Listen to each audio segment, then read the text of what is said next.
أنفسنا ومن سيئات أعمالنا من يهده الله فلا مضل له ومن يضلل فلا هادي له وأشهد أن لا إله إلا الله وحده لا شريك له وأشهد أن محمدا عبده ورسوله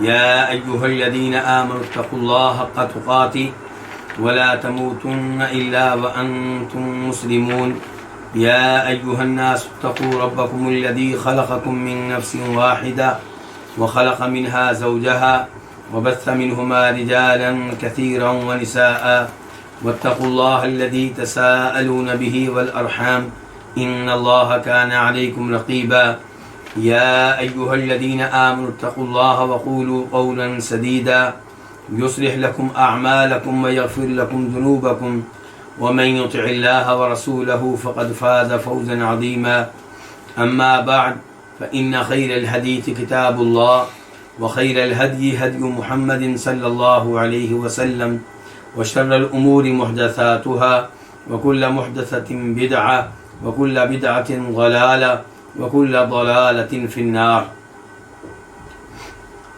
الوافی بما فی الصحیحین، مقصد نمبر 9، التاریخ والسیرہ والمناقب، کتاب نمبر 2، کتاب السیرۃ النبویہ، اور فصل نمبر 9، غزوۃ خیبر وما بعدہا، باب نمبر 3، باب الشاۃ المسمومہ، زہر ملی بکری، زہر سے آلود بکری۔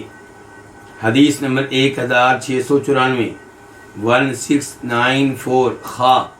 اس حدیث کو روایت کرنے والے امام بخاری ہیں۔ عن ابی ہریرہ رضی اللہ عنہ قال، روایت ہے جناب ابو ہریرہ رضی اللہ عنہ سے، وہ کہتے ہیں لما فتحت خیبر، جب خیبر فتح ہوا، اہدیت للنبی صلی اللہ علیہ وسلم شاۃ فیہا سم، تو نبی علیہ الصلوۃ والسلام کو تحفہ کے طور پہ ایک بکری بھیجی گئی جس میں زہر تھا۔ بکری میں زہر کیسے ہوگا؟ مراد یہ ہے کہ بکری ذبح کی گئی، اس کا گوشت بھونا گیا اور اس میں زہر ملایا گیا۔ تو یہ بکری کن کی طرف سے تھی؟ یہودیوں کی طرف سے۔ تو نبی علیہ السلام نے اس بکری کو، اس ہدیے کو قبول کیا۔ اس سے پتہ چلا کہ مسلمانوں کے لیے یہودیوں کا ذبح کیا ہوا جانور حلال ہے، عیسائیوں کا ذبح کیا ہوا جانور حلال ہے۔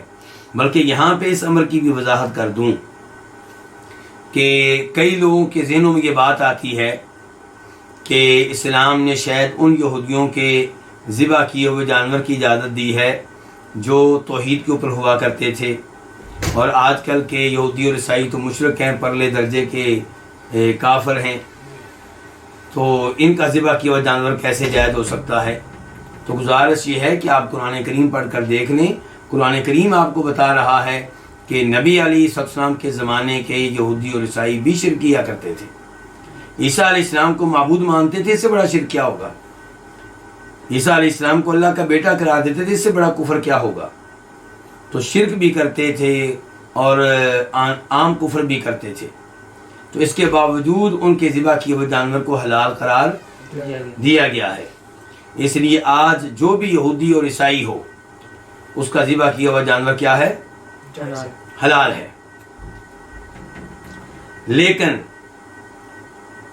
ذبح کرتے ہوئے اگر آپ کے سامنے کوئی شخص غیر اللہ کا نام پکارتا ہے تو وہ جانور کیا ہوگا؟ حرام ہوگا، چاہے اسے ذبح کرنے والا یہودی ہو یا عیسائی ہو یا مسلمان ہو۔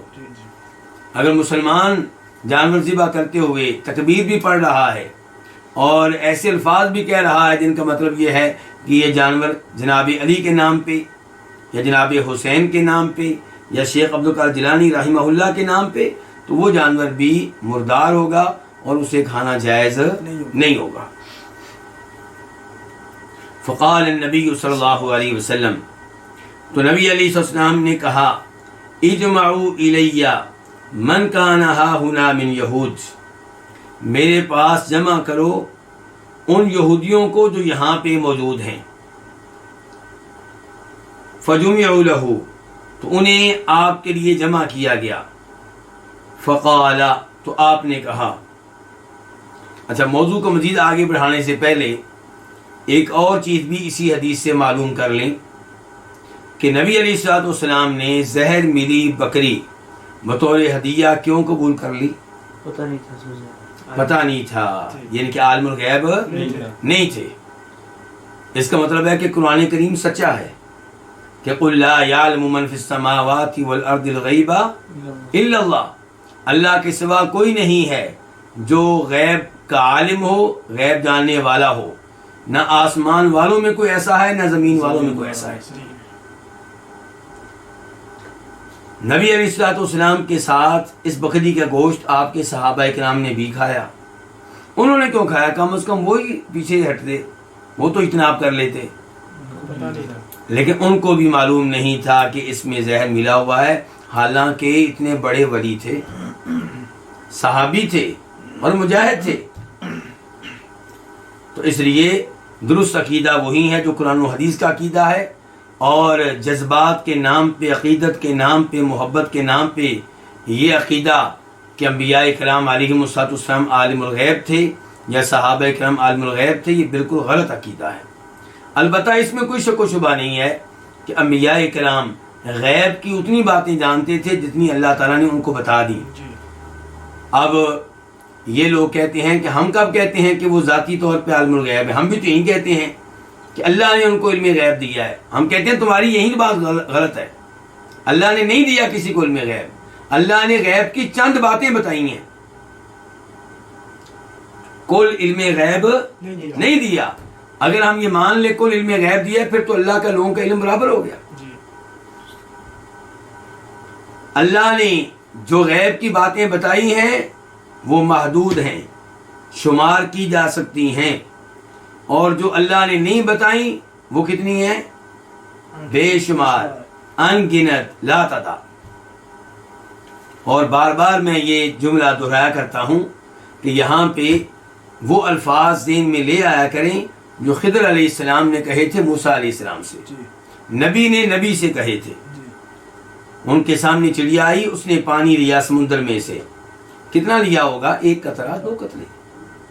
تو کہا خضر علیہ السلام نے کہ موسیٰ، جو علم اللہ نے تمہیں دیا اور مجھے دیا، اس نے اللہ کے علم میں ایسے ہی کمی کی ہے جیسے چڑیا کے لیے ہوئے پانی نے سمندر کے پانی میں کمی کی ہے. جن کے نبیوں کا علم چڑیا کے 1-2 قطروں کی طرح، اور اللہ کا علم سمندر سے بھی کہیں زیادہ. یہ بات سمجھانے کے لیے ہے بس. اچھا، اب یہودی جمع ہو گئے. فقال، تو آپ نے کہا، انی سائلکم عن شیء، میں تم سے ایک چیز کے بارے میں پوچھنے والا ہوں. فہل انتم صادقی عنہ، کیا تم مجھ سے سچ کہو گے عنہ، اس کے بارے میں؟ فقالوا نعم، انہوں نے کہا بالکل. قال لهم النبی صلی اللہ علیہ وسلم، تو ان سے نبی علیہ السلام نے کہا، من ابوکم، تمہارا باپ کون ہے، تم کس کی نسل سے ہو؟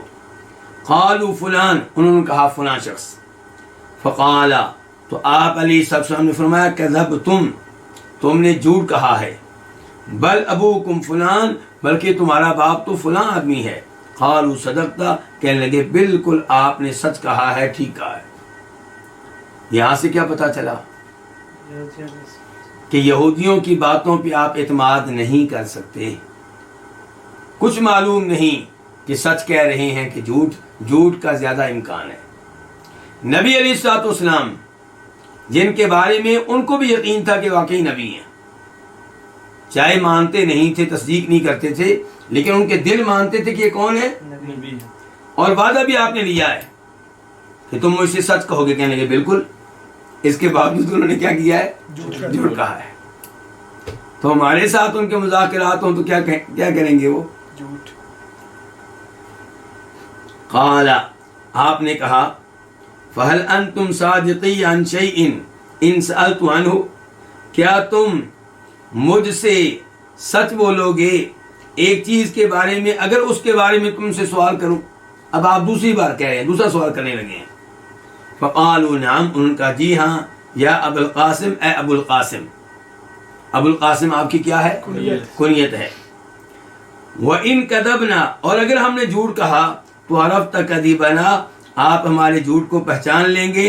کما عرفتہ فی ابینا، جیسے کہ آپ نے ہمارے اس جھوٹ کو پہچان لیا ہے جو ہم نے اپنے باپ کے بارے میں بولا تھا. فقال لہم، آپ نے ان سے کہا، من اہل النار، جہنم میں جانے والے کون ہوں گے؟ قالوا، کہنے لگے، نکون فیہا یسیرا، ہم آگ میں رہیں گے یسیرا، تھوڑا سا وقت، تھوڑی سی مدت. یعنی کہ وہ کہا کرتے تھے کہ اگر ہم آگ میں گئے بھی تو ہم صرف 40 دن رہیں گے. 40 دن کیوں؟ کیونکہ بچڑے کی عبادت کی تھی اتنے دن. جتنے دن بچڑے کی عبادت کی تھی اتنے دن ہم جہنم میں جائیں گے، اس کے بعد ہمیں نکال لیا جائے گا. تو کہہ رہے ہیں کہ ہم جہنم میں رہیں گے یسیرن، تھوڑا سا عرصہ، تھوڑی سی مدت.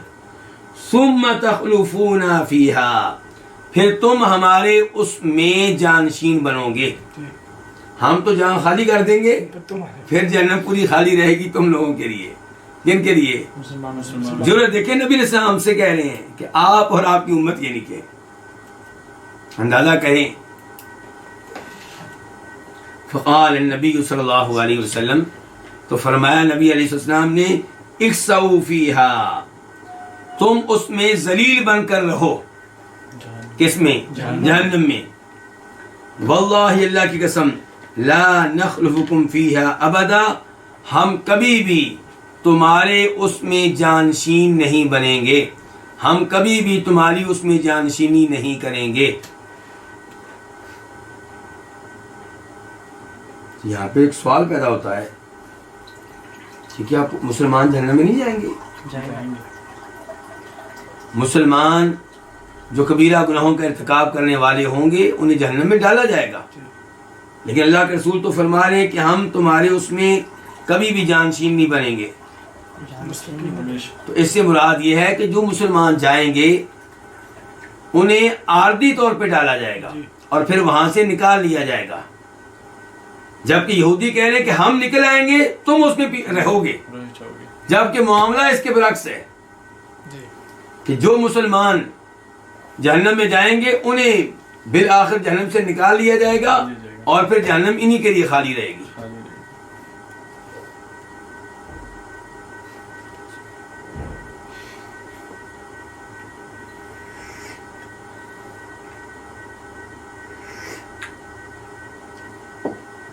آپ دیکھ لیں کہ نبی علیہ السلام کے سامنے کیسی کیسی باتیں وہ کر رہے ہیں. تو اگر ہمارے ان سے مذاکرات ہوں تو، لیکن افسوس کہ ہمارے لوگ ان کی باتوں میں آ جاتے ہیں، ان کو اپنا خیر خواہ مانتے ہیں. ثم قال، پھر آپ نے کہا، هل انتم صادقی عنی عن شیء ان سألتکم عنہ، کیا تم مجھ سے ایک چیز کے بارے میں سچ کہو گے اگر میں تم سے اس کے بارے میں سوال کروں؟ اب یہ آپ تیسری بار کہہ رہے ہیں. فقالوا نعم، انہوں نے کہا جی ہاں یا ابو القاسم، ابو القاسم. قال، آپ نے کہا، هل جعلتم فی هذه الشاة سما، کیا تم لوگوں نے اس بکری میں زہر ڈالا تھا؟ قالوا نعم، کہنے لگے جی ہاں. لو جی، یہ سچ بولا ہے. قال، آپ نے کہا، ما حملکم علی ذالک، تمہیں کس چیز نے اس بات پہ ابھارا اور آمادہ کیا، کس وجہ سے تم نے یہ حرکت کی ہے؟ قالوا، کہنے لگے، اردنا، ہم نے چاہا کہ ان کنت کاذبا، اگر آپ جھوٹے ہیں تو نستریح، ہم آپ سے نجات پا لیں. اگر آپ جھوٹے ہیں کس میں؟ دعوی نبوت میں، تو بکری کا گوشت پیش کریں گے، اس میں زہر ملا ہوا، آپ کھائیں گے اور فوت ہو جائیں گے، ہماری آپ سے جان چھوٹ جائے گی. وَإِن كُنْتَ نَبِيًّا، اور اگر آپ نبی ہوئے تو لم يضرك، تو یہ بکری آپ کو نقصان نہیں دے سکے گی. یہاں پہ سوچنے والی بات یہ ہے کہ اگر تم لوگوں نے اس لیے یہ بکری پیش کی تھی کہ اگر یہ نبی ہوئے تو یہ بکری ان کو نقصان نہیں دے گی، تو بکری نے تو آپ کو نقصان اس لحاظ سے نہیں دیا کہ آپ فوت نہیں ہوئے. ایک آدھ لقمہ لگایا تو آپ کو بتا دیا گیا, آپ نے ادھر ہی اپنا ہاتھ روک دیا, تو کیا اب ان کو فوری طور پہ ایمان نہیں لانا چاہیے تھا؟ لیکن نہیں لے کر آئے. یعنی کہ اپنی اس بات میں, اپنے اس اصول میں بھی وہ غلط نکلے.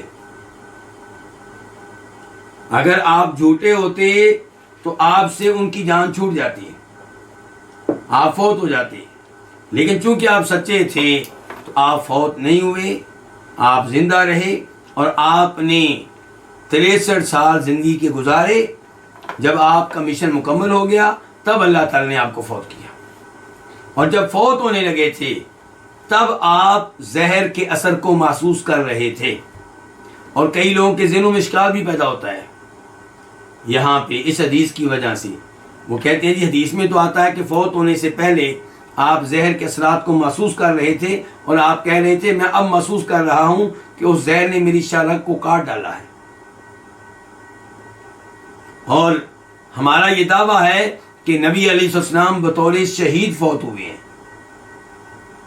تو وہ کہتے ہیں اعتراض کرنے والے کہ اگر آپ شہید ہوئے ہیں, زہر نے اثر کیا ہے, تو کہاں گئی وہ آیت واللہ یعصمک من الناس, اللہ آپ کو لوگوں سے بچا کر رکھے گا, اللہ تعالیٰ آپ کی لوگوں سے حفاظت کرے گا. اللہ نے تو گارنٹی لی تھی, آپ کی حفاظت کی گارنٹی دی تھی. تو کیا کہتے ہیں علماء کرام بیچ اس مسئلے کے؟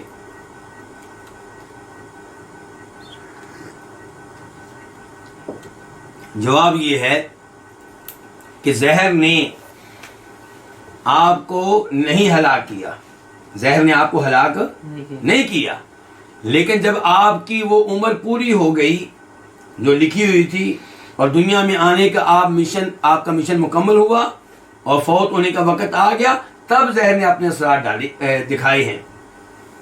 اگر اللہ کی طرف سے حفاظت کی یہ گارنٹی نہ ہوتی تو آپ سن 7 ہجری میں ہی خیبر کی لڑائی کے بعد بکری کا گوشت کھانے کے بعد فوت ہو جاتے. لیکن چونکہ اللہ نے آپ کی ذمہ داری لے رکھی تھی, اس لیے آپ اس کے بعد 3 سال زندہ رہے ہیں, اور زہر نے تب اپنا اثر دکھایا ہے جب آپ کے فوت ہونے کا وقت آ گیا اور جسم آپ کا کمزور ہوا, تب اللہ نے آپ کو شہادت بھی دے دی.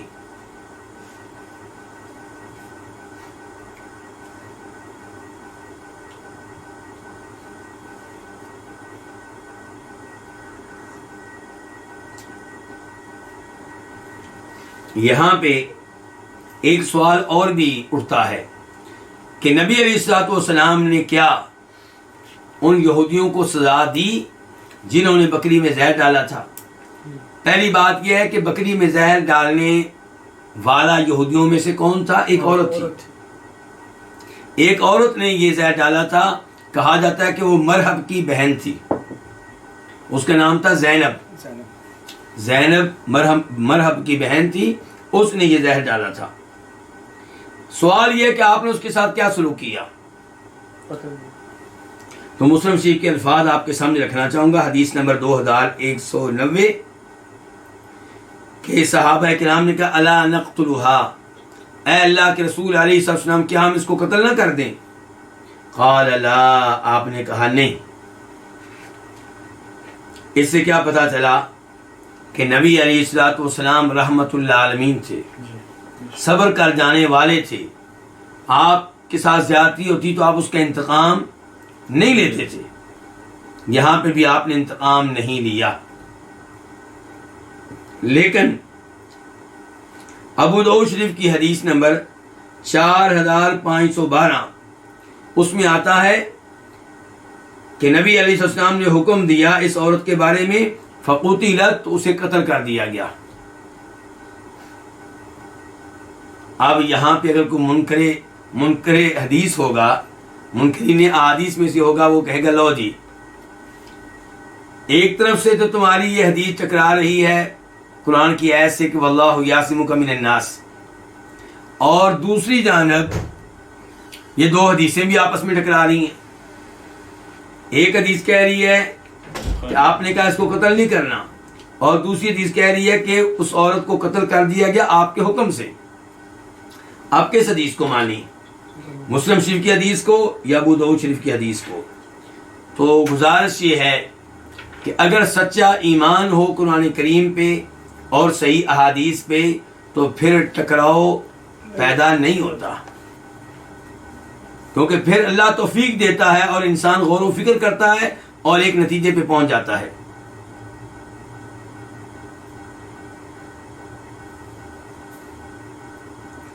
اور جب انسان کے دل میں احادیث کا احترام نہ ہو تو پھر اسے جگہ بہ جگہ کیا نظر آتا ہے؟ تضاد۔ اور اس قسم کا تضاد آپ کو قرآن میں بھی محسوس ہو جائے گا، جبکہ حقیقت میں تضاد ہوتا نہیں ہے۔ وہ کیا ہوتا ہے؟ فہم کی کمی، غور و فکر نہ کرنا۔ اب یہاں پہ کیا مسئلہ ہے کہ نبی علیہ السلام سے پوچھا گیا اس واقعے کے فوراً بعد کیا ہم اس عورت کو قتل کر دیں؟ آپ نے کہا نہیں۔ بعد میں آپ کے ان صحابہ کرام میں سے ایک جنہوں نے آپ کے ساتھ بکری کا گوشت کھایا تھا زہر کے اثر سے فوت ہوئے، بشر بن برا۔ جب وہ فوت ہوئے اب آپ نے کہا اس کو قتل کرو۔ اپنا انتقام آپ نے نہیں لیا، لیکن آپ کا صحابی شہید ہوا اس زہر کے اثر سے، اب آپ نے کہا کہ اس عورت کو قتل کیا جائے۔ تو وہ مسلم شریف کی حدیث بھی صحیح ہے، ابو داؤد شریف کی حدیث بھی صحیح ہے، دونوں باتیں اپنی جگہ پہ بالکل ٹھیک ہیں۔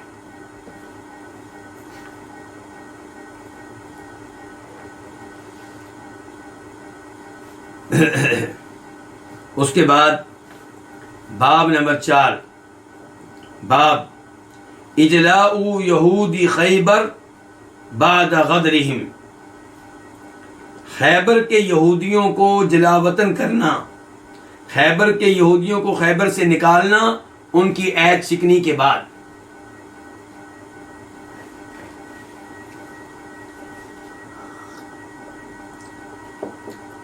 جب نبی علیہ السلام نے خیبر فتح کیا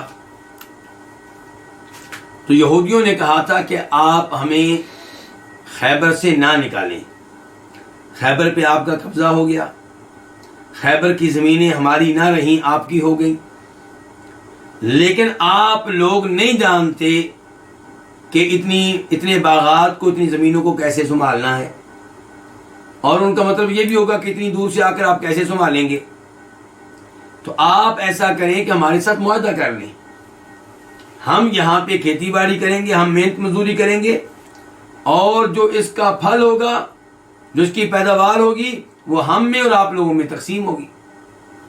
چنانچہ نبی علیہ السلام نے ان کے ساتھ یہ معاملہ طے کر لیا کہ پیداوار کا آدھا حصہ یہودیوں کے پاس رہے گا اور آدھا حصہ مسلمانوں کے پاس رہے گا، زمینوں کے مالک مسلمان اور ان میں محنت مزدوری وہ کریں گے۔ لیکن جو شرائط طے ہوئی تھی ان شرائط کی انہوں نے کیا کی؟ خلاف ورزی کی، مسلمانوں کے ساتھ عہد شکنی کی۔ تو جناب عمر فاروق نے اپنے زمانے میں ان کو خیبر سے نکال دیا تھا۔ کن کو؟ یہودیوں کو۔ تو یہ تفصیل بیان ہو رہی ہے اس روایت میں۔ حدیث نمبر 1695، 1695 خا۔ اس حدیث کو روایت کرنے والے کون سے امام ہیں؟ امام بخاری رحمہ اللہ ہیں۔ عن ابن عمر رضی اللہ عنہما قال، روایت ہے جناب عبداللہ بن عمر رضی اللہ عنہما سے، وہ کہتے ہیں لما فدع اہل خیبر عبد اللہ بن عمر، جب اہل خیبر نے، یعنی کہ یہودیوں نے، جب اہل خیبر نے عبداللہ بن عمر کے ہاتھ پاؤں توڑ ڈالے، کس کے؟ خلیفہ وقت کے بیٹے کے۔ ضرورت دیکھیں آپ یہودیوں کی۔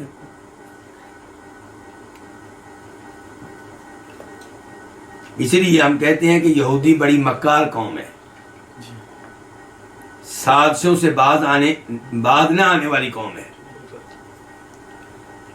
تو جب اہل خیبر نے عبداللہ بن عمر کے ہاتھ پاؤں توڑ ڈالے، قام عمر خطیبا، تو جناب عمر فاروق کھڑے ہوئے خطبہ دیتے ہوئے، فقالت، انہوں نے کہا، خطبہ کن کو دے رہے ہیں؟ مسلمانوں کو۔ ان رسول اللہ صلی اللہ علیہ وسلم کان عامل یہود خیبر علی اموالہم کہ بے شک نبی علیہ الصلوۃ والسلام نے خیبر کے یہودیوں سے معاملہ کیا تھا علی اموالہم ان کے اموال پہ. ان کے اموال پہ کیا مطلب؟ اموال سے مراد یہاں پہ کیا ہے؟ زمینیں، باغات، کھجوروں کے درخت. ان کے اموال یعنی کہ جو اموال پہلے ان کے ہوا کرتے تھے.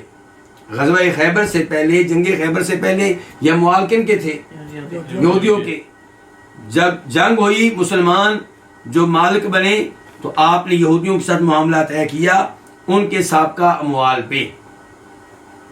اور وہ معاملہ کیا طے ہوا اس کی تفصیل بتا چکا ہوں، نصب پہ. اور یہ تفصیل آپ کو ملے گی بخاری کی حدیث نمبر 4248 میں، 4248 میں. عبداللہ بن عمر اس کے راوی ہیں. وقال اور آپ نے کہا، کس نے؟ نبی علیہ السلام نے کہا. کن سے کہا؟ یہودیوں سے. یہ کون بتا رہے ہیں؟ عمر فاروق بتا رہے ہیں خطبہ دیتے ہوئے کہ نقرکم ما اقرکم اللہ، ہم تمہیں یہاں رہنے دیں گے جب تک اللہ تعالیٰ تمہیں یہاں پہ رہنے دے گا.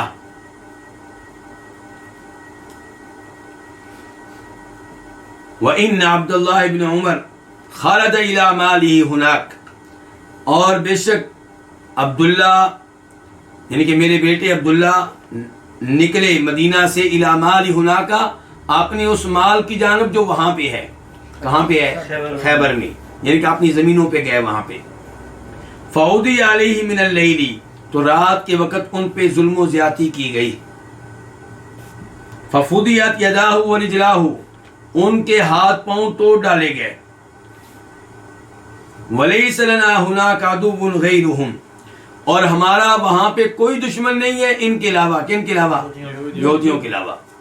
ہم عدونا وتہمتنا، وہی ہمارے دشمن ہیں اور وہی ہیں جن پہ ہم الزام لگاتے ہیں، جن پہ ہمیں شک ہے کہ کاروائی یہ انہی کی ہے. وقد رأیت اجلاءہم، اور میں نے انہیں جلا وطن کرنے کا فیصلہ کر لیا ہے. میں نے انہیں جلا وطن کرنے کی رائے اپنا لی ہے. میں نے انہیں یہاں سے نکالنے کی رائے اپنا لی ہے. فلما اجمع عمر ولا ذالک، جب جناب عمر نے اس پہ پختہ عزم کر لیا تو اتاہ، آپ کے پاس آیا، احد بنی ابی الحقیق، ابو الحقیق کے بیٹوں میں سے کوئی. ابو الحقیق یہودیوں کے سرداروں میں سے ایک سردار، تو اس کے بیٹوں میں سے کوئی بیٹا آیا. فقالت، اس نے کہا، یا امیر المؤمنین، اے مومنوں کے امیر، اتخرجنا، کیا ہمیں یہاں سے نکالیں گے؟ وقد اقرنا محمد صلی اللہ علیہ وسلم، جبکہ محمد نے ہمیں یہاں پہ ٹھہرایا، انہوں نے ہمیں یہاں پہ رکھا. وعاملنا علی الاموال، اور ہم سے ان اموال پہ معاملہ بھی طے کیا. وشرط ذلک لنا، اور ہمارے لیے اس شرط کو قبول کیا، ہم سے یہ شرط طے کی کیا کہ ہم یہاں پہ رہیں گے. معاہدہ یہ ہوا تھا کہ ہم یہاں پہ رہیں گے اور محنت مزدوری کریں گے، پیداوار آدھی ہوگی. تو آپ کی جس کو آپ لوگ رسول مانتے ہیں انہوں نے ہمیں یہاں پہ رکھا، ہم سے یہ معاہدہ طے کیا، آپ اس معاہدے کی خلاف ورزی کرتے ہوئے ہمیں یہاں سے نکالیں گے. فقال عمر، تو جناب عمر نے کہا، اظننت انی نسیت قول رسول اللہ صلی اللہ علیہ وسلم، کیا تم گمان کرتے ہو کہ میں نبی علیہ السلام کی اس حدیث کو بھول چکا ہوں، آپ کے اس قول کو بھول چکا ہوں؟ کیا قول؟ کہ آپ نے تجھ سے کہا تھا، کیف بک، تمہارا کیا حال ہوگا، اذا اخرجت من خیبر، جب تجھے خیبر سے نکالا جائے گا، تعدو بک قلوسک لیلۃ بعد لیلۃ، تمہاری اونٹنی تمہیں بھگا کر لے جا رہی ہوگی ایک رات کے بعد دوسری رات، یعنی کہ ہر رات تم دور سے دور ہوتے چلے جاؤ گے. کہاں سے؟ خیبر سے. فقال، اس نے کہا، کس نے؟ یہودی نے. کانت هذه حذیلۃ من ابی القاسم، یہ ابو القاسم کی طرف سے ایک مذاق تھا. یہ بات انہوں نے بطور مذاق کہی تھی. تو یہاں سے ایک تو یہ پتا چلا کہ اگر کوئی غیر مسلم نبی علیہ السلام کی طرف کوئی حدیث منسوب کرے تو اس کی پہلے تحقیق کر لینی چاہیے. اسی لیے علماء حدیث شرط لگاتے ہیں حدیث اس کی قبول کی جائے گی جو کیا ہو؟ مسلمان ہو. تو یہاں پہ دیکھیں کہ یہودیوں نے نبی علیہ السلام کی طرف منسوب کر دی یہ بات کہ آپ نے ہم سے یہ معاہدہ کیا تھا کہ تم ادھر ہی رہو گے. تو عمر فاروق نے کہا تم جھوٹ بول رہے ہو. عمر فاروق نے درست حدیث پیش کی جس سے ان کی بات کی نفی ہوگی. اب انہوں نے کیا کیا؟ اب انہوں نے عمر فاروق کی بیان کردہ حدیث کی تعویل کی. پہلے حدیث گھڑی اور اس سے کام نہیں بنا. عمر فاروق نے اس کے مقابلے میں جو حدیث پیش کی یعنی کہ موضوع حدیث کے مقابلے میں کیا پیش کی؟ صحیح حدیث. تو وہ صحیح حدیث کی اب تعویل کر رہے ہیں.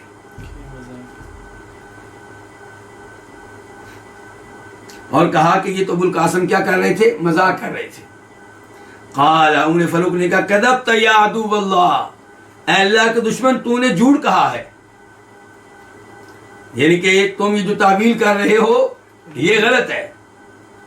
فاجلاهم عمر، چنانچہ عمر فاروق نے ان کو جلا وطن کر دیا، خیبر سے نکال دیا. اور یہاں پہ مجھے بات یاد آئی کہ شاید یہ چیز آپ لوگوں کے علم میں ہو کہ اسرائیل کی جو پارلیمنٹ ہے اس میں جو یہودی وطن کا جو انہوں نے نقشہ لگا رکھا ہے کہ یہودی وطن کہاں سے کہاں تک ہوگا، تو اس میں لکھا ہوا ہے کہ خیبر تک ہوگا. یعنی کہ خیبر کا خواب وہ آج بھی دیکھتے ہیں. اچھا، عمر فاروق نے ان کو جلا وطن کیا. مسلمانوں کا انصاف دیکھیے کہ نبی علیہ السلام نے انہیں خیبر سے نکالا نہیں. جنگ ہوئی، اور جنگ بھی کیوں ہوئی؟ ان کی سازشوں کی وجہ سے. جنگ میں مسلمان جیتے، اس کے باوجود ان کو نکالا نہیں اور ان کو کہا کہ تم ادھر ہی رہو، پیداوار آدھی ہماری آدھی تمہاری. لیکن انہوں نے خلیفہ وقت کے بیٹے کی پٹائی کی. صورت دیکھیں آپ ان کی. اس کے بعد عمر فاروق نے ان کو جلا وطن کیا. تو اب سوال یہ پیدا ہوتا تھا کیا کہ اس سال باغات پہ، کھجوروں کے درختوں پہ جو محنت کر چکے ہیں اس کا کیا بنے گا؟ تو یہ مسلمانوں کا انصاف ہے. فآتاہم، عمر فاروق نے ان کو دی قیمت ما کان لہم من الثمر، قیمت اس پھل کی جو ان کا بنتا تھا. وہ قیمت کیا دی؟ مالن، انہیں مال دیا یعنی کہ درہم وغیرہ، وَإِبِرًا، اونٹ دیے، وَعُرُودًا، اور ساز و سامان دیا. ساز و سامان کیا دیا؟ من اختاب وحبال وغیر ذالک، ساز و سامان دیا جو کجاووں پہ مشتمل تھا اور رسیوں وغیرہ پہ مشتمل تھا. یعنی کہ ان کی قیمت پوری کر دی. ان کی قیمت ان کو دی ہے، ظلم ان کے اوپر نہیں کیا. اس سے کیا سبق ملا؟ اس سے مسلمان کو سبق حاصل کرنا چاہیے کہ آپ کا کافر کے ساتھ بھی معاملہ ہو تو اس پہ ظلم نہ کریں. کئی مسلمان معلوم نہیں کیوں ان کے ذہنوں میں بات بیٹھ چکی ہے کہ کافروں کا مال شاید مسلمانوں کے لیے حلال ہے. یعنی کہ ہم تو کہتے ہیں کہ آپ اپنے اسلامی ملک میں رہیں. آپ اپنا اسلامی ملک چھوڑ کے کافر ملک میں کیوں جاتے ہیں؟ چلیں، آپ چلے گئے ہیں، غلطی آپ نے کی ہے، آپ وہاں انسان بن کر رہیں، مسلمان بن کر رہیں. لیکن وہاں پہ کیا کیا جاتا ہے؟ ان کو دھوکہ دینا، چوری کرنا، ڈاکے ڈالنا، اور یہ سوچنا کہ شاید یہ گناہ نہیں ہے. اور ایسے لوگ اسلام اور مسلمانوں کی بدنامی کا باعث بنتے ہیں. آپ چلے گئے ہیں، اب وہاں پہ اسلام کے مطابق زندگی گزاریں تاکہ آپ کو دیکھ کے دوسرے لوگ بھی مسلمان ہوں، اسلام کی طرف مائل ہوں. تو بہرحال جناب عمر فاروق کا انصاف آپ نے دیکھ لیا ہے. یہاں پہ سوال یہ اٹھے گا کہ جناب عمر فاروق نے عبداللہ بن عمر کا بدلہ کیوں نہیں لیا؟ عبداللہ بن عمر کا بدلہ اس لیے کہ عبداللہ بن عمر کے اوپر زیادتی ہوئی ہے رات کے وقت، اور وہ نہیں پہچانتے کہ زیادتی کرنے والا کون ہے، تو بدلہ کس سے نے؟ اس لیے جناب عمر فاروق نے اس چیز کا بدلہ نہیں لیا، لیکن پوری قوم کو وہاں سے نکال دیا تاکہ سازشوں کا یہ دروازہ ہمیشہ ہمیشہ کے لیے بند ہو جائے.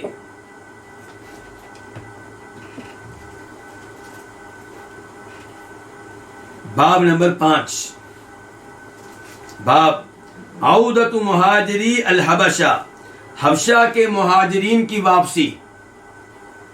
اس کا کیا مطلب ہے جی؟ مکہ سے جو ہجرت کر گئے تھے حبشہ، جعفر الطاہر کا۔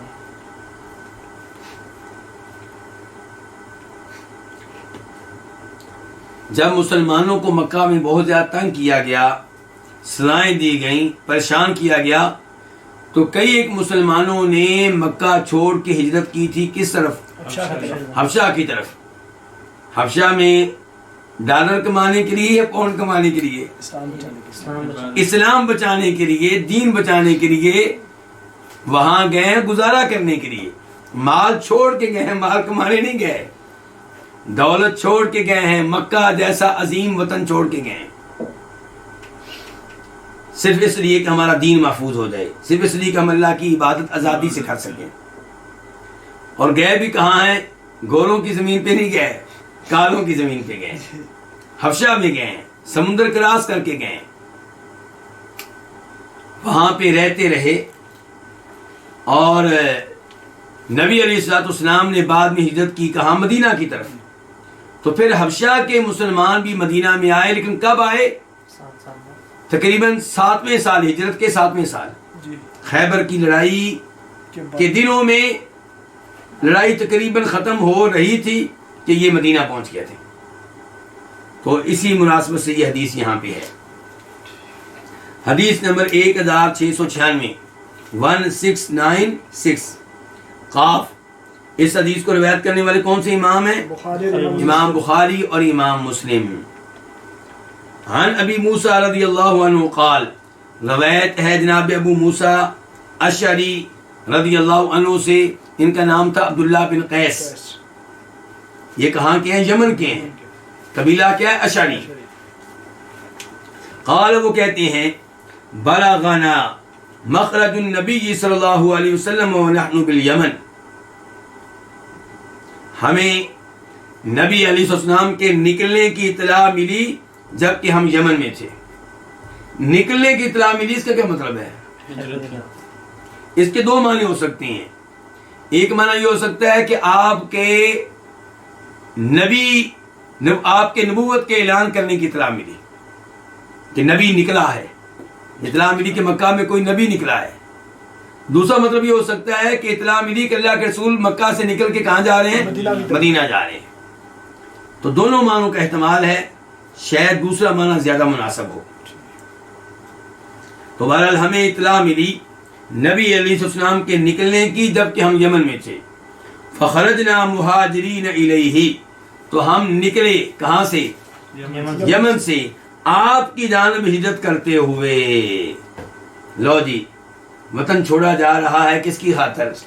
اسلام کی خاطر، ایمان کی خاطر، شریعت کی خاطر۔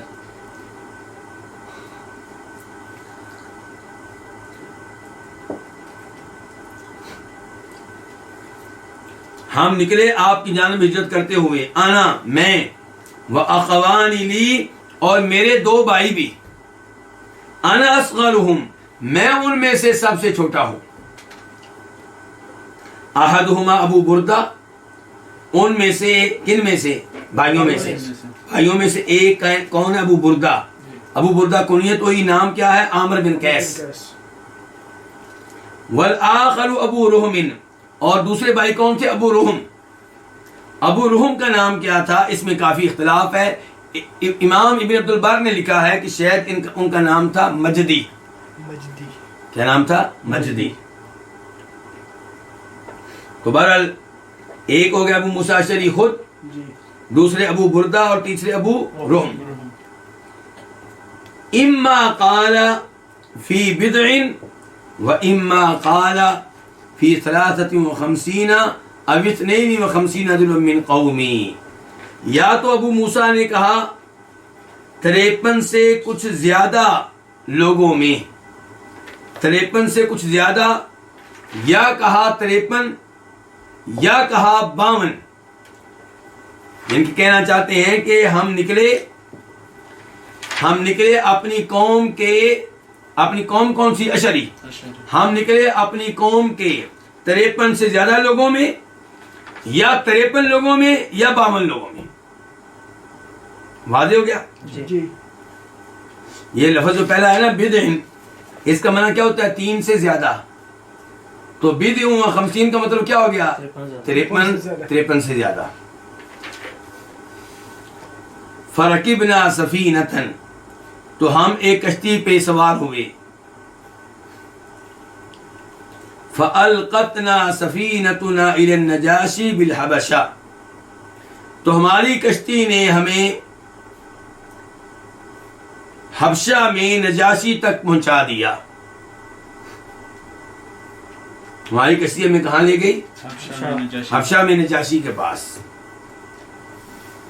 فوافقنا جعفر بن ابی طالب، تو ہم نے جعفر بن ابو طالب کو وہاں پہ پایا. جعفر بن ابو طالب کون ہے؟ جناب علی کے بھائی اور آل بیت میں سے. آل بیت کون ہے؟ بنو ہاشم میں سے.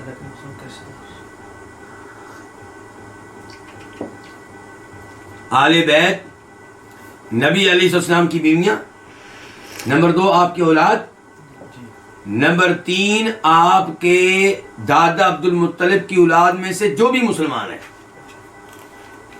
یعنی کہ بنو ہاشم، یعنی کہ بنو ہاشم. تو جعفر، زید بن ارقم سے پوچھا گیا تھا آل بیت کون ہے؟ کہا تھا آل علی، آل جعفر، آل عقیل اور آل عباس. جی ہاں. تو یہ مثالیں ہیں. آل علی، آل عقیل، آل جعفر، یہ کیا ہیں؟ یہ مثالیں ہیں. تو اصول کیا ہے کہ جو بھی بنو ہاشم میں سے مسلمان ہے وہ آل بیت میں سے ہے. یہ ایک گروپ ہو گیا آل بیت کا. دوسرا گروپ کیا؟ آپ کی بیویاں. اور تیسرا گروپ یہ کہ آپ کی اولاد.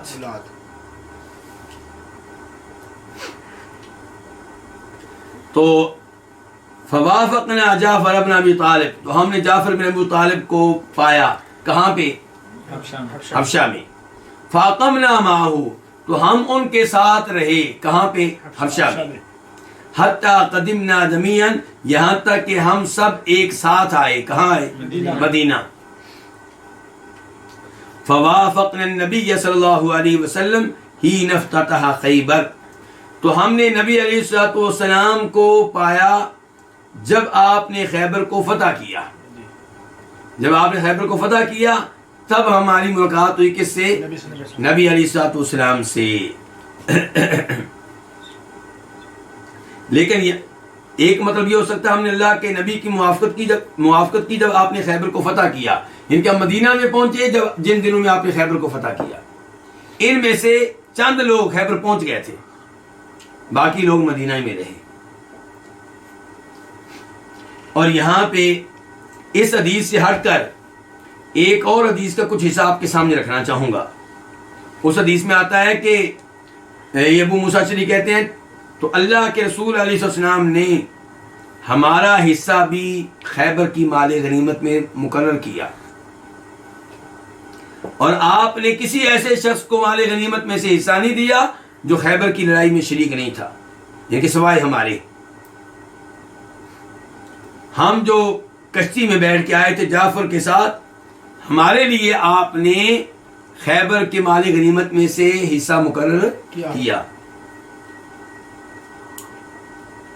تو حدیث کا یہ حصہ ختم ہوا. اب آگے بڑھتے ہیں. وہ کیا کہ وَكَانَ أُنَاسٌ مِّنَ النَّاسِ يَقُولُونَ لَنَا، لوگوں میں سے کچھ لوگ ہمارے بارے میں کہتے تھے.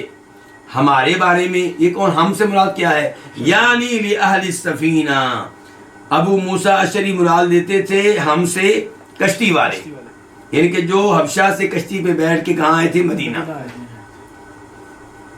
اچھا جی، وہ لوگ کیا کہتے تھے ہم سے؟ وہ ہم کشتی والوں کے بارے میں کہتے تھے، کشتی والوں سے کہتے تھے سبقناکم بالہجرہ. لوگوں میں سے کچھ لوگ کشتی والوں سے کہتے تھے کہ ہم تم پہ نمبر لے گئے ہجرت کرنے میں، ہم تم پہ سبقت لے گئے ہجرت کرنے میں، ان کے ہم مدینہ پہلے پہنچے ہیں، ہم کب کے آئے ہوئے، تم اب 7ویں سال میں آئے ہو. ودخلت اسماء بنت امیس، اسما بنت امیس داخل ہوئی، وہ آئیں. یہاں پہ ایک سوال ہے، اسما بنت امیس کون ہے؟ ابو بکر کی بیوی بعد میں. ابھی سوال ہے اس وقت جب وہ آئی ہیں تب وہ کون ہے؟ میرے پاس بیٹھے ہیں محمد بن شیخ طیب الرحمان زیدی صاحب. آپ نے سنے ہوں گے شیخ توصیف الرحمان صاحب راشدی، ان کے یہ بھتیجے ہیں، اور ان کے والد صاحب خود ایک بڑے خطیب اور عالم دین ہیں. توحید بیان کرنے میں ماشاءاللہ ان کی خدمات ہیں. شیخ سید طیب الرحمان زیدی صاحب ان کے بیٹے ہیں. اور ساتھ بیٹھے ہوئے ہیں میرے احسان اللہ بھائی، یہ بخاری شریف کے طالب علم ہیں. اور تیسرے نمبر پہ بیٹھے ہوئے ہیں یونس بھائی، ان کے والد صاحب بھی ایک بڑے عالم دین ہیں، شیخ فضل ربی. تو بہرحال تو ان سے میں پوچھ رہا ہوں کہ یہ بتائیں کہ اسما بنت امیس کون ہیں؟ تو یہ محمد بھائی کہہ رہے ہیں کون ہے؟ ابو بکر صدیق کی وائف. تو میں کہہ رہا ہوں ان کی وائف تو بعد میں بنی ہے. حدیث میں جب ان کا تذکرہ آ رہا ہے اس موقع پہ وہ کیا تھی؟ تو جواب یہ ہے کہ ان دنوں میں وہ جعفر بن ابو طالب کی وائف تھی. کن کی وائف تھی؟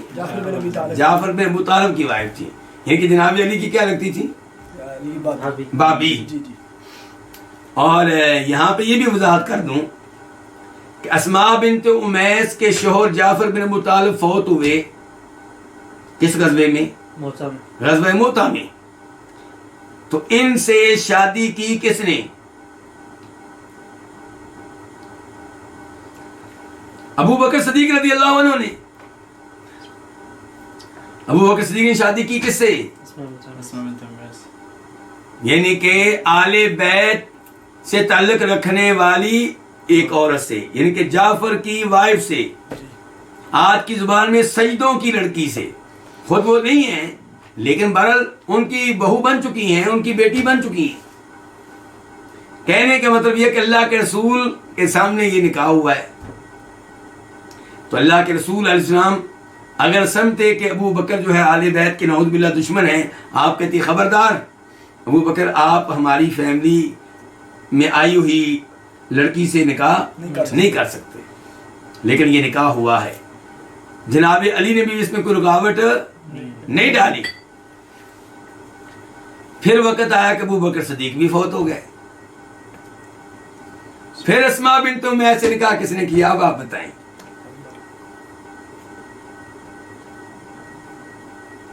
پھر ان سے نکاح کیا ہے جناب علی نے.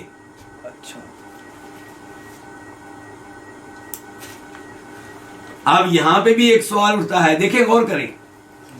ابو بکر صدیق کی وائف فوت ہوئی ہیں، اور بقول کئی لوگوں کے ابو بکر صدیق نے نعوذ باللہ نجائز طور پہ خلافت پہ کیا کیا تھا؟ قبضہ. حق کس کا بنتا تھا؟ جناب علی کا. تو جناب علی نے ابو بکر صدیق کی سابقہ وائف سے، بیوہ سے نکاح کیوں کیا؟ پتہ چلا صحابہ کرام آل بیت ایک چیز سے چھوٹی موٹی غلط فہمی، جیسے آل بیت سے تعلق نہ رکھنے والے دو صحابیوں میں آپس میں پیدا ہو سکتی ہے، ایسے ہی ایک ایسے صحابی میں جس کا تعلق آل بیت سے ہو اور دوسرے کا آل بیت سے نہ ہو، ان میں بھی ہو سکتی ہے. لیکن بنیادی طور پہ وہ آپس میں محبت کرنے والے تھے، مجموعی طور پہ آپس میں محبت کرنے والے تھے، کیونکہ قرآن نے بتایا ہے. قرآن سچا اور کہانیاں بیان کرنے والے جھوٹے. البتہ بطور بشر غلط فہمیاں پیدا ہوئیں، وہ ہو سکتی ہیں چھوٹی موٹی. تو اس سے پیغام کیا ملا آپ کو؟ اسما بنت امیس کے معاملے سے سبق کیا حاصل کیا آپ نے؟ کہ مسلمان اس زمانے میں کسی بھی عورت کو بغیر نکاح کے نہیں رہنے دیتے تھے. عورت کی شادی کر دی جاتی، خاوند فوت ہوتا کو اور شادی کرتا، وہ فوت ہوتا کو اور شادی کرتا، طلاق ہو جاتی کو اور شادی کرتا، اور یوں معاشرہ بے حیائی سے پاک ہوتا، فحاشی سے پاک ہوتا. چلیں جی. وہ داخلت اسما بنت امیس، اسما بنت امیس داخل ہوئیں. وہی ممن قدم معنا، اور یہ ان میں سے ہیں جو ہمارے ساتھ آئی تھیں. کون کہہ رہے ہیں؟ ابو موسیٰ شری کہہ رہے ہیں. ہمارے ساتھ کہاں سے آئی تھیں؟ حبشہ سے. اچھا، داخل ہوئیں کس کے پاس آئیں؟ ابھی اس وقت کس کے پاس آئی ہیں؟ اسما بنت امیس آئی ہیں حفصہ کے پاس جو کہ نبی علیہ السلام کی وائف ہیں، زائرتن آئی ہیں زیارت کرنے کے لیے، ان کا حال چال معلوم کرنے کے لیے، سلام دعا کرنے کے لیے، یعنی کہ مدینہ میں اب رہنا شروع کر دیا ہے، تو ایک دن حفصہ سے ملنے کے لیے آئی ہیں، ام المؤمنین حفصہ جو جناب عمر فاروق کی کیا لگتی ہیں؟ بیٹی۔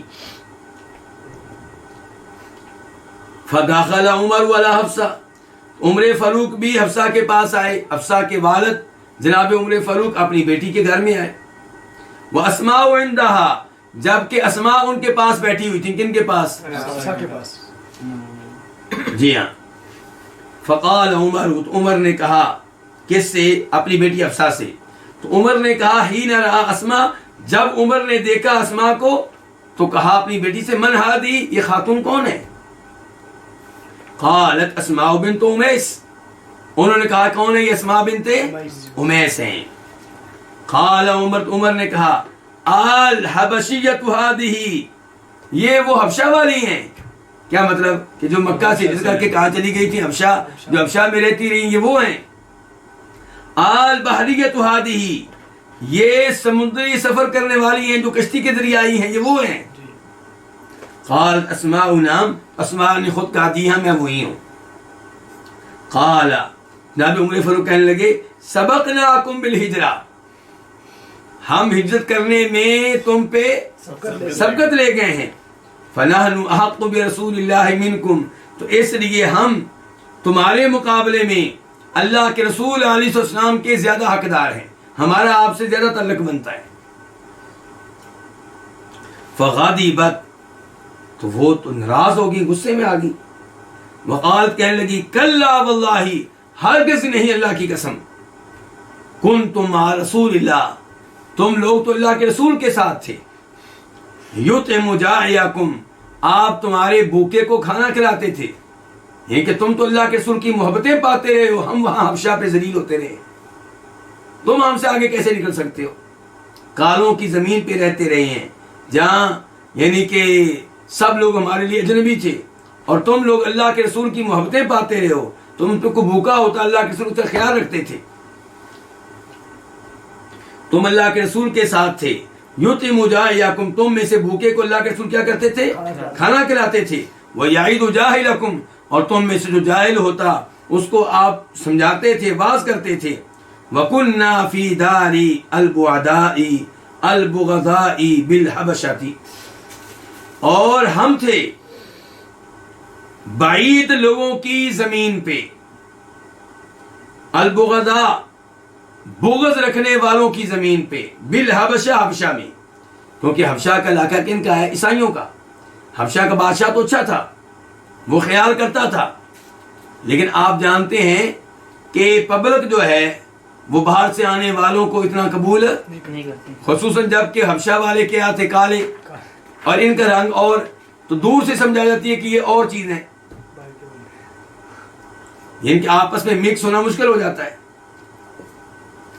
تو کہہ رہی ہیں جناب اسماء کہ ہم تھے فی دار او فی ارض، دونوں کا معنی ایک ہی ہے، دار ارض کا معنی ایک ہی ہے، ہم بعید لوگوں کی زمین پہ تھے،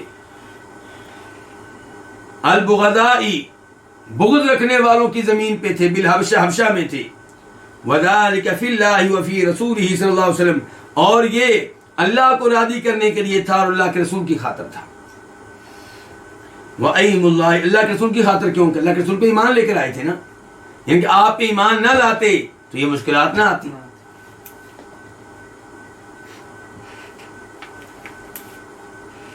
وَأَيْمُ اللَّهِ، اللہ کی قسم، لا اطعم طعاما ولا اشرب شرابا، میں بالکل کھانا نہیں کھاؤں گی اور نہ کوئی چیز پیوں گی، حتی اذکرا، یہاں تک کہ میں ذکر کر لوں، تذکرہ کر لوں اس چیز کا جو تو نے کہی ہے۔ کس سے تذکرہ کر لوں؟ اللہ کے رسول سے، میں اللہ کے رسول کے پاس جاؤں گی، اللہ کے رسول کو بتاؤں گی کہ تم نے یہ الفاظ کہے ہیں۔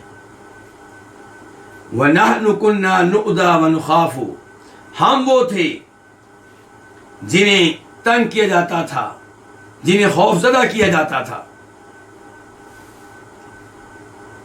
وَسَأَذْكُرُ ذَلِكَ لِلنَّبِيِّ صلی اللہ علیہ وسلم وَأَسْأَلُهُ، اور میں اس چیز کا تذکرہ نبی علیہ السلام سے کروں گی اور آپ سے پوچھوں گی کہ آپ کی کیا رائے ہے عمر کے ان الفاظ کے بارے میں. واللہ لا اکذب، اللہ کی قسم میں جھوٹ نہیں بولوں گی. یعنی کہ اللہ کے رسول کے پاس میں یہ مقدمہ لے کر جاؤں گی تو یہ نہیں کروں گی کہ میں تمہاری طرف غلط باتیں منسوخ کروں، تمہارا وہی موقف بیان کروں گی جو تم نے کہا ہے. اللہ کی قسم میں نہ جھوٹ بولوں گی، ولا ازیغ، اور نہ قد روی کا مظاہرہ کروں گی، ولا ازید علیہ، اور نہ اس پہ کوئی اضافہ کروں گی. جو آپ نے گفتگو کی ہے وہی اللہ کے رسول کو بتاؤں گی.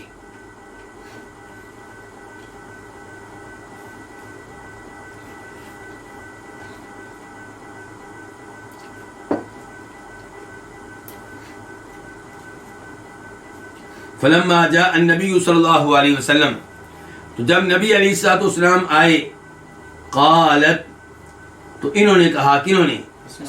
اسماء نے، یا نبی اللہ، اے اللہ کے نبی، ان عمر قال کذا وکذا، عمر نے یوں باتیں کی ہیں، عمر نے یہ باتیں کی ہیں. قال، تو آپ نے کہا، فما قلت له، تو نے عمر سے کیا کہا ہے؟ اس کے جواب میں تو نے کیا جواب دیا ہے؟ قالت، تو انہوں نے کہا، کنہوں نے؟ اسماء نے، کہ قلت له کذا وکذا، میں نے عمر سے یہ کہا ہے. قال، آپ نے کہا، لیس باحق بی منکم، عمر تم سے زیادہ مجھ پہ حق نہیں رکھتا. وَلَهُ وَلِأَصْحَابِهِ ہجرۃ واحدہ، اس کی اور اس کے ساتھیوں کی ایک ہجرت بنتی ہے. وَلَكُمْ أَنْتُمْ أَهْلَ السَّفِينَةِ ہجرتان، اور تمہاری اے کشتی والو 2 ہجرتیں بنتی ہیں. 2 کیسے؟ ایک مکہ سے حبشہ، دوسری حبشہ سے مدینہ. قالت، وہ کہتی ہیں، کون؟ اسماء. فَلَقَدْ رَأَيْتُ أَبَا مُوسَىٰ، تو اسماء کہہ رہی ہیں تو پھر روایت کون بیان کر رہا ہے؟ وہ روایت ختم ہو گئی ہیں. وہ روایت ختم ہوگی جسے بیان کر رہے تھے وہ موسیٰ اشعری. اب ابو موسیٰ اشعری سے روایت کرنے والے کون ہیں؟ ابو موسیٰ اشعری سے اس حدیث کو روایت کرنے والے ان کے بیٹے ہیں ابو بردہ. ایک ابو بردہ ابو موسیٰ کے بھائی ہیں، میں ان کی بات نہیں کر رہا. اس حدیث کو ابو موسیٰ اشعری سے روایت کرنے والے ابو موسیٰ اشعری کے بیٹے ہیں ابو بردہ. ابو بردہ نے پہلے اپنے ابو کی بیان کردہ حدیث ذکر کی، آخر میں وہ حدیث کا وہ حصہ بیان کر رہے ہیں جو ابو بردہ نے کس سے لیا؟ اسماء بنت امیس سے. سمجھا رہی ہے بات کی؟ تو قالت، اسماء بنت امیس کہتی ہیں، فَلَقَدْ رَأَيْتُ أَبَا مُوسَىٰ، میں نے دیکھا ابو موسیٰ اشعری کو، وَأَصْحَابَ السَّفِينَةِ، اور کشتی والوں کو، يَأْتُونَنِي أَرْسَالًا، وہ میرے پاس آتے گروہ در گروہ. کیوں؟ یسألوننی عن ھذا الحدیث، مجھ سے پوچھتے اس حدیث کے بارے میں، سنا ہے اللہ کے رسول نے کہا ہے، کیا کہا ہے ذرا ہمیں بتاؤ. وہ مجھ سے پوچھتے اس حدیث کے بارے میں، ما من الدنیا شیء ہم به افرح ولا اعظم فی انفسهم مما قال لهم النبی صلی اللہ علیہ وسلم، دنیا کی کوئی چیز نہیں ہے جس پہ وہ زیادہ خوش ہونے والے ہوں، اور نہ ان کے دلوں میں کوئی چیز زیادہ عظمت والی ہے اس کے مقابلے میں جو اللہ کے نبی نے ان کے حق میں کہا. اللہ کے نبی نے کیا کہا تھا؟ تمہاری کتنی ہجرتیں بنتی ہیں؟ 2، اور ان کی بنتی ہے 1. یہ الفاظ سن کے انہیں بڑی خوشی ہوتی تھی کہ ان کو کشتی والوں کو، جو ان کے حبشہ میں کشتی پہ بیٹھ کے مدینہ آئے تھے. قال ابو بردہ، ابو بردہ کہتے ہیں، کون سے ابو بردہ؟ یہ بیٹے ابو موسیٰ اشعری کے بیٹے، کہ قال اسماء کہتی ہیں، فَلَقَدْ رَأَيْتُ أَبَا مُوسَىٰ، میں نے ابو موسیٰ کو دیکھا، وَإِنَّهُ لَيَسْتَعِيدُ هَذَا الْحَدِيثَ مِنِّي، وہ مجھ سے یہ حدیث بار بار سنتے تھے. کہ اسماء سناؤ کیسے اچھی وہ حدیث. تو یہ ہے جی تذکرہ غزوہ خیبر کے ایک معاملے کا اور حبشہ کی طرف ہجرت کرنے والوں کا. اللہ اکبر. صحابہ کرام نے اپنا ایمان اور بچانے کے لیے کیا کیا ان کے مشقتیں برداشت کی ہیں. کن کن مشکلات کا سامنا کیا ہے، لیکن دین کو چھوڑنے کے لیے وہ تیار نہیں ہوئے۔ اب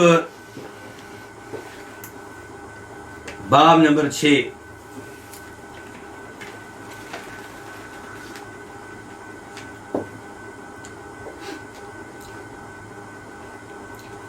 رد المہاجرین الی الانصار منائحہم، مہاجرین کا انصاریوں کو واپس کرنا ان کی وہ چیزیں جو انہوں نے ان کو استعمال کے لیے دی تھیں، عاریتاً دی تھیں۔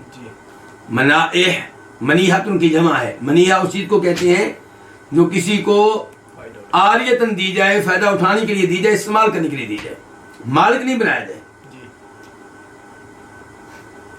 یہاں اس حدیث کا خلاصہ کیا جو بھی ہم پڑھنے والے ہیں کہ جب مسلمان مکہ سے ہجرت کر کے کہاں آئے؟ مدینہ، تو مدینہ کے لوگوں کا نام کیا قرار پایا؟ انصار، کہ وہ لوگ جنہوں نے مکہ والوں کا ساتھ دیا، ان کی مدد کی، اور جو مکہ سے آئے ان کا نام کیا قرار پایا؟ مہاجرین۔ تو انصاریوں نے کہا نبی علیہ السلام سے کہ اللہ کے رسول، یہ ہمارے مہاجر بھائی، نہ ان کا کوئی گھر ہے، نہ ان کے پاس مال ہے، اور اکثر ایسے ہیں جو بیویوں کے بغیر ہیں، تو آپ ہمارا مال لیں اور ہم بھی ان میں تقسیم کر دیں۔ مہاجرین نے کہا نہیں اللہ کے رسول، ہم یہ کام نہیں کریں گے، ان کا مال انہی کے پاس رہنے دیں۔ پھر حالات کیسے سازگار ہوں گے، معاملہ کیسے درست ہوگا؟ طے یہ ہوا کہ مہاجرین انصاریوں کے بعد ان کی زمینیں لے لیں، محنت مزدوری کریں، اور پیداوار جو ہے آپس میں تقسیم کر لیں۔ زمینوں کے مالک کون ہوں گے؟ انصاری، اور مہاجرین کیا کریں گے؟ محنت۔ ایک شکل یہ بنی۔ دوسری شکل یہ بنی کہ کئی انصاریوں نے اپنے باغات، اپنے کھجوروں کے درخت اور اپنے جانور عاریتاً دے دیے، کن کو؟ مہاجرین کو، آپ استعمال کریں، بعد میں واپس کر دیں۔ تو ان کا تذکرہ ہو رہا ہے کہ جب خیبر کی لڑائی ہو چکی، مسلمانوں کے پاس مال غنیمت بھی آیا اور خیبر کی زمینوں کے مالک بھی بن گئے، وہاں سے پیداوار بھی آنا شروع ہو گئی، تو تب مہاجرین نے انصاریوں کی وہ چیزیں واپس کر دی تھیں جو انصاریوں نے ان کو دی تھیں عارضی استعمال کے لیے۔ چلیے، انس بن مالک سے روایت ہے، قال، وہ کہتے ہیں، لما قدم المہاجرون المدینہ من مکہ، جب مہاجر مدینہ میں آئے، کہاں سے؟ مکہ سے، ولیس بایدیہم، اور ان کے ہاتھ میں نہیں تھا، یعنی مراد لیتے ہیں انس بن مالک کے شیئن، کہ ان کے ہاتھ میں کوئی بھی چیز نہیں تھی، خالی ہاتھ آئے۔ وکانت الانصار اہل الارض والعقار، اور انصاری زمینوں والے تھے، پراپرٹی والے تھے۔ فقاسمہم الانصار، تو انصاریوں نے ان کے ساتھ مال تقسیم کر لیا، کن کے ساتھ؟ مہاجرین کے ساتھ، علی، اس بنیاد پہ کہ ان یعطوہم، کہ وہ ان کو دیں گے، ثمار اموالہم، اپنے مال کا پھل، کل عام، ہر سال۔ انصاری کیا کریں گے؟ پھل کا کچھ حصہ کن کو دیں گے؟ مہاجرین کو۔ وَيَكْفُوهُمْ الْعَمَلَ وَالْمَعُونَةَ، اور یہ ان کے لیے کافی ہو جائیں گے، کون؟ مہاجرین۔ کن کے لیے کافی ہو جائیں گے؟ انصاریوں کے لیے۔ کس معاملے میں؟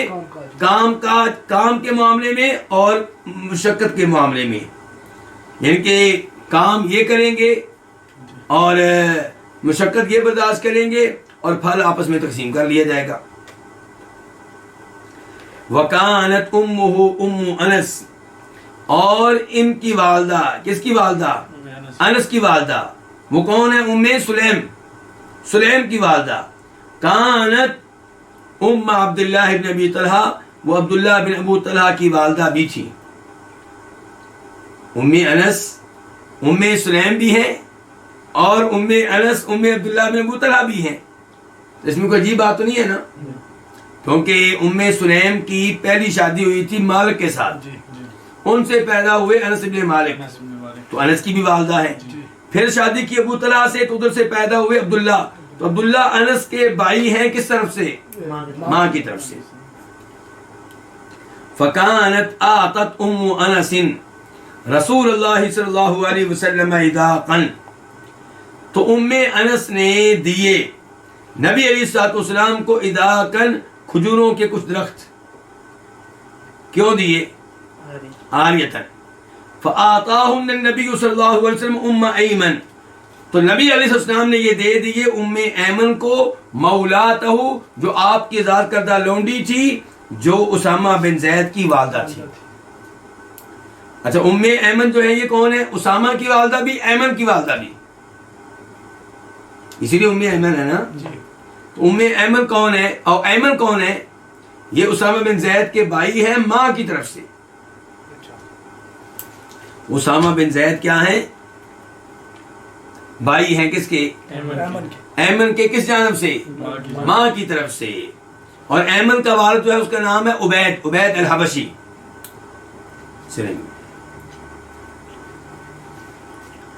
تو خلاصہ کلام یہ ہے کہ ام انس نے، ان کی ام سلیم نے نبی علیہ السلام کے حوالے کیے اپنے چند کھجوروں کے درخت کہ اللہ کے رسول یہ آپ فائدہ اٹھائیں، آپ کے ساتھی فائدہ اٹھائیں۔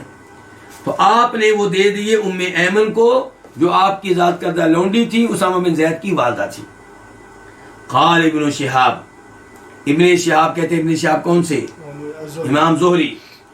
فاخبرنی انس بن مالک، تو مجھے بتایا انس ابن مالک نے، ان النبی صلی اللہ علیہ وسلم، کہ بے شک نبی علیہ السلام لما فرغ من قتال اہل خیبر، جب فارغ ہوئے اہل خیبر کی لڑائی سے، یہودیوں کے ساتھ لڑائی سے کیا ہوئے؟ فارغ۔ فانصرف الى المدینہ، اور مدینہ کی طرف واپس آئے، تو رد المہاجرون الى الانصار منائحهم التي كانوا منعوهم من ثمارهم، تو مہاجرین نے انصاریوں کو واپس کر دیں ان کی عاریتاً دی گئی چیزیں، ان التي كانوا منعوهم، جو انہوں نے ان کو دی تھی، کن کو؟ انصاریوں کو، من ثمارهم، ان کے پھلوں میں سے، یعنی کہ اس فیلڈ میں جو کھجوروں کے درخت وغیرہ تھے، جو پھلوں کے تعلق سے چیزیں تھیں، وہ واپس کر دی۔ فرد النبی صلی اللہ علیہ وسلم الى امہ عداقہا، چنانچہ نبی علیہ السلام نے ان کی والدہ، کن کی والدہ؟ انس کی والدہ کو واپس کر دیے، عداقہا، ان کے کھجور کے درخت۔ وآتا رسول اللہ صلی اللہ علیہ وسلم، اور دیے نبی علیہ السلام نے ام ایمن کو، مکانہن، ان کی جگہ پہ، من حائطی، اپنے باغ سے، یعنی کہ اپنے باغ سے کھجوروں کے چند درخت آپ نے کس کو دے دیے؟ ام ایمن کو دے دیے۔ وعدے دی حدیث۔ اس کے بعد حدیث نمبر 1698، 1698 خا، اس حدیث کو روایت کرنے والے امام کون سے؟ امام بخاری۔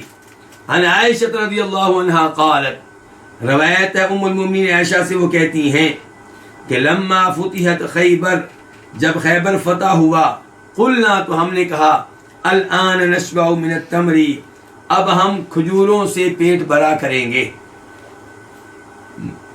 پہلے نہ کوئی آٹا ملتا، نہ کھجوریں ملتی ہیں، حالانکہ مدینہ کھجوروں کی زمین ہے، لیکن بہت کم ہمیں ملتی کھانے کو۔ لیکن جب خیبر فتح ہوا، مال غنیمت ہر گھر میں آنے لگا، یہودیوں کے ساتھ معاہدے کے نتیجے میں ہر سال پھل آ رہا ہے، تو کہتی ہیں عائشہ کہ جب خیبر فتح ہوا تو ہم نے کہا اب ہم کھجوروں سے پیٹ بھرا کریں گے، سیر ہو کر کھجوریں کھایا کریں گے۔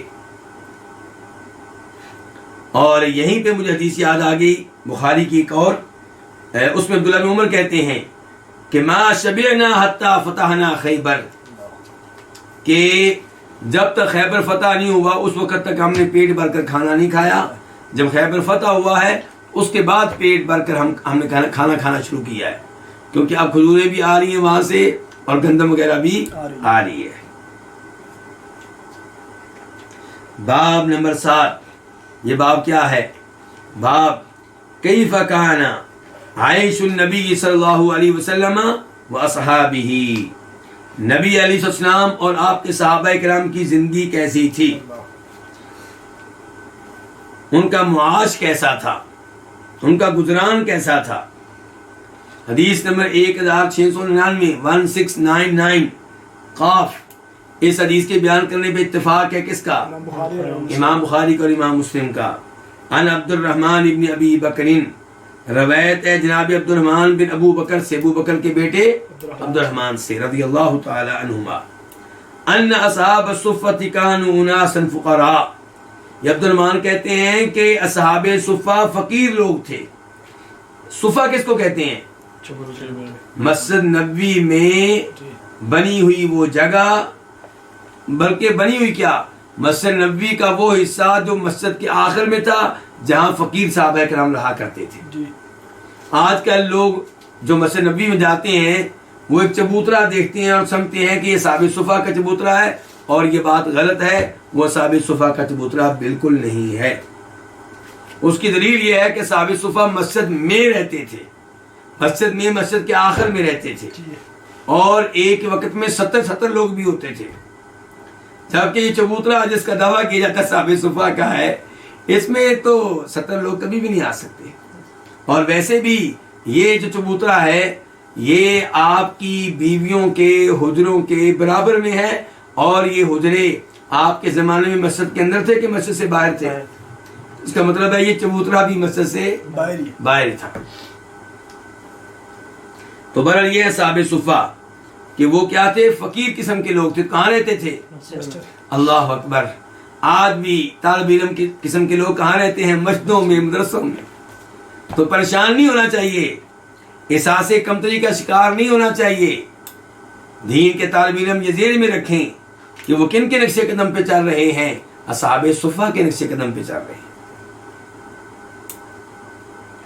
وَأَنَّ النَّبِيَّ صلی اللہ علیہ وسلم قال، اور یہ کہ نبی علیہ السلام نے فرمایا، بے شک نبی علیہ السلام نے فرمایا، من کان عنده طعام اثنین فلیذهب بثالث، جس کے پاس 2 آدمیوں کا کھانا ہے وہ تیسرا آدمی بھی لے جائے۔ کہاں سے؟ صحابہ صفہ میں سے، یعنی جس کے گھر میں 2 آدمیوں کا کھانا ہے، ایک اس کا اپنا، ایک اس کی بیوی کا، تو وہ کیا کرے؟ تیسرا ایک آدمی بھی کھانے میں شریک کر لے۔ 2 آدمیوں کا کھانا 3 کے لیے کافی رہے گا۔ تیسرا آدمی کہاں سے لے کر جائے؟ صحابہ صفہ میں سے۔ کیا پتا چلا کہ طالب علموں کو کھانا کھلانا یہ کیا ہے؟ سنت ہے۔ کس کی؟ نبی علیہ السلام کی اور صحابہ کرام کی۔ اور یہی تو بہادری ہے، ان کو کھانا کھلائیں جو غریب لوگ ہیں۔ لیکن ہم سب، افسوس کے ساتھ ہم بھی اس کا حصہ ہے، ہم سب انہی کو کھانا کھلانے کی کوشش کرتے ہیں جن کے پیٹ پہلے بھرے ہوتے ہیں، جو کھانا نہیں کھانا چاہتے، جو اب پرہیز کی عمر کو پہنچ چکے ہیں، جن کو کھانا کھانے کا شوق نہیں ہے، جن کے اپنے گھر کے سٹور بھرے پڑے ہیں، اور وہ غریب مدرسوں کے طالب علم، مساجد کے امام، مساجد کے خطیب، یہ زیادہ حقدار ہیں کہ ہم ان کو کھانا کھلائیں۔ چلیں جی، فرمایا وَإِنْ أَرْبَعٌ، اور اگر 4 آدمیوں کا کھانا موجود ہے، فَخَامِسٌ، تو کس کو لے جائیں؟ 5ویں کو ساتھ لے جائیں، اصحاب صفہ میں سے ان کے، او سادسن، یا 6 کو لے جائیں۔ وَإِنَّ أَبَا بَكْرٍ جَاءَ بِثَلَاثَةٍ، اور بے شک ابو بکر لے کر آئے کتنے لوگوں کو؟ ابو بکر اپنے گھر میں یہ حدیث سننے کے بعد 3 لوگوں کو لے کر آئے، ایک کو نہیں لے کر آئے، کتنے کو لے کر آئے؟ 3 کو۔ فَانْطَلَقَ النَّبِيُّ صلی اللہ علیہ وسلم بِعَشَرَةٍ، اور نبی علیہ السلام کتنے آدمی کو لے کر گئے؟ 10 آدمی کو لے کر گئے۔ اللہ تعالیٰ کیا فرماتے ہیں نیک لوگوں کے بارے میں قرآن حکیم میں؟ وَيُطْعِمُونَ الطَّعَامَ عَلَىٰ حُبِّهِ مِسْكِينًا وَيَتِيمًا وَأَسِيرًا، اللہ کے نیک بندے جنت میں جانے والے وہ ہیں جو دوسروں کو کھانا جو مسکینوں کو، یتیموں کو، قیدیوں کو کھانا کھلاتے ہیں، حالانکہ خود بھی انہیں کھانا کھانے کی خواہش ہوتی ہے، چاہت ہوتی ہے، لیکن اپنے پہ اوروں کو ترجیح دیتی ہیں۔ اس کے بعد حدیث نمبر 1700 لو جی ماشاءاللہ 1700 حدیثیں مکمل ہونے والی ہیں، اور آخری حدیث کا نمبر بھی میں آپ کو بتا دوں تاکہ آپ لوگوں کو حوصلہ ملے.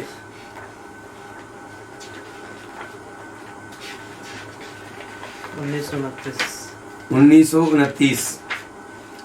تو اس کا مطلب کیا ہوا؟ 1700 ہو گئی ہیں, 229 رہ گئی ہیں. انشاءاللہ ایک دن آئے گا کہ جب یہ کتاب اپنے ختام کو پہنچے گی انشاءاللہ.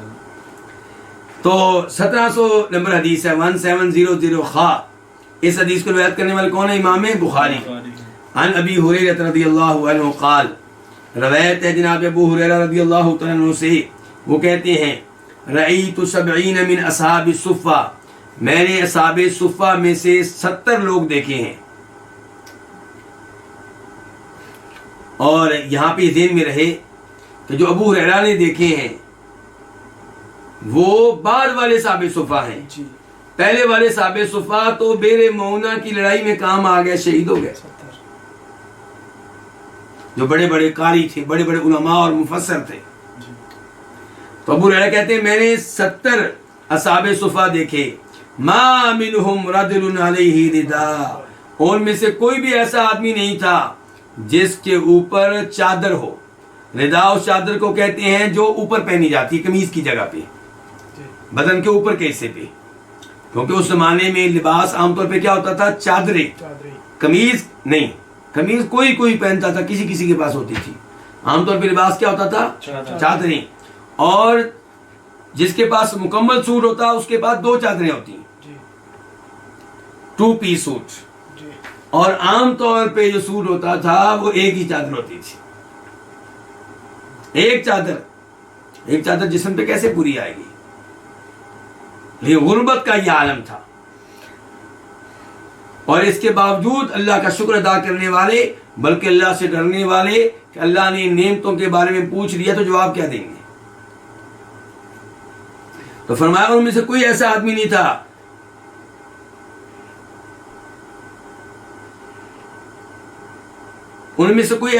تھا جس کے اوپر ردا چادر ہو. کون سی؟ اوپر والی.